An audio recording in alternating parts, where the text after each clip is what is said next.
Pessoal, então retornamos aqui para concluir os princípios propriamente ditos do direito penal. Nós temos o princípio do neo bis in idem, que traz três consequências. Primeiro, a vedação à condenação pelo mesmo fato, ou seja, o indivíduo ele não pode ser condenado duas vezes pelo mesmo fato. A vedação ao duplo processo pelo mesmo fato, ou seja, o indivíduo não pode ser processado duas vezes pelo mesmo fato. E a vedação ao uso da mesma circunstância, fato ou condição lá na fase da dosimetria da pena. Temos o princípio da proporcionalidade, que nada mais é que dizer que as penas devem ser aplicadas de maneira proporcional à gravidade do fato.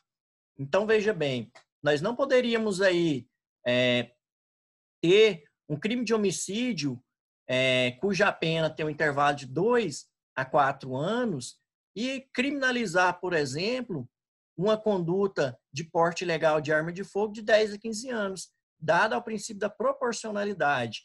É preciso verificar a gravidade do fato e é só então fazer aí a respectiva sanção penal para esse fato. Dado o princípio da confiança, ele prega que todos possuem o direito de atuar acreditando que as demais pessoas irão agir de acordo com as disciplinas de vida na sociedade. Já o princípio da coculpabilidade, que decorre aí da teoria da coculpabilidade do Raul Eugênio Zaffaroni, aonde ele entende que a sociedade tem uma parcela de culpa no surgimento da figura do delinquente, porque essa sociedade ela não foi capaz de dar a esse indivíduo a oportunidade e a formação devida, vem dizer o seguinte: se nenhuma sociedade apresenta mobilidade vertical a ponto de oportunizar os seus integrantes no mesmo espaço social, o juízo de reprovação penal deve adequar-se, em cada caso, ao espaço social conferido pelo indivíduo. Ou seja, o magistrado, na aplicação da lei, ele deve verificar o espaço social no qual aquele indivíduo está inserido, a realidade social daquele indivíduo, para só então, levando em consideração esses fatores, culminar a respectiva sanção penal. Dado a isso, nós temos no artigo 66 do Código Penal que a pena poderá ser ainda atenuada em razão de circunstância relevante, anterior ou posterior ao crime, embora não previsto expressamente em lei. Já o princípio da responsabilidade subjetiva vem dizer o seguinte: nenhum resultado objetivamente típico pode ser atribuído a quem não tenha produzido com dolo ou culpa, afastando a responsabilidade objetiva. Veja bem, se não houvesse esse princípio da responsabilidade subjetiva, imagine um crime de homicídio cometido com arma de fogo. Seria, então, penalizado não apenas o indivíduo que cometeu o homicídio aí com arma de fogo, mas também a loja que vendeu arma de fogo para esse indivíduo, porque sem arma de fogo ele não teria cometido homicídio. Também a fabricante da arma que fabricou essa arma.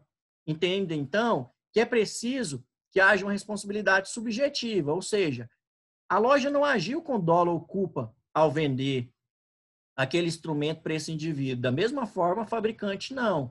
Então, dado a ausência de dolo ou culpa, eles não serão imputados à infração criminal. Somente o indivíduo, né, que se utilizou daquele objetivo, daquele artifício, né, através de dolo ou culpa. Ele sim será penalizado, dada a decorrência da responsabilidade subjetiva.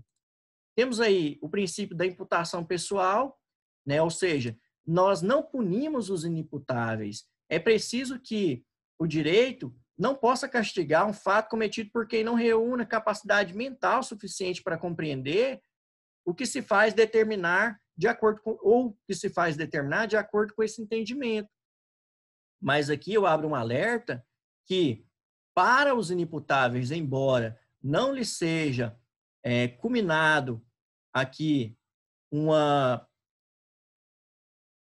ação que acabe terminando em uma condenação, a eles podem ser imputados sanções penais, como, por exemplo, a internação, como, por exemplo, aí a obrigatoriedade desse indivíduo de estar e ser tratado em um hospital psiquiátrico, por exemplo. E aí, por fim, nós temos o princípio da autorresponsabilidade. Os resultados danosos que decorrem da ação livre inteiramente responsável de alguém só podem ser imputados a este, e não àquele que anteriormente os tenha motivado. Então, pessoal, os princípios propriamente ditos do direito penal são esses, e aí no nosso próximo vídeo nós trataremos das fontes do direito penal, fontes aplicáveis à lei penal.